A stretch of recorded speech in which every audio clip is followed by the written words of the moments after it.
กับการนำไส้สินค้า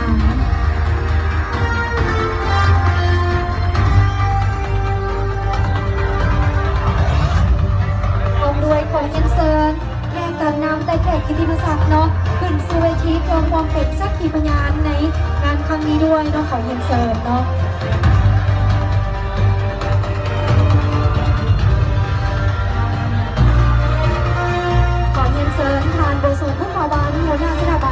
เศรษฐกิจแห่งชาติ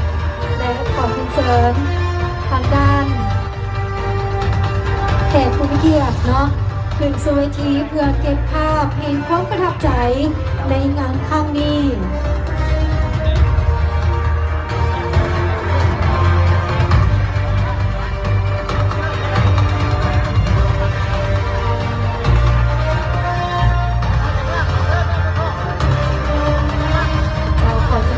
ทางด้านแขกกิติมศักดิ์ของเขา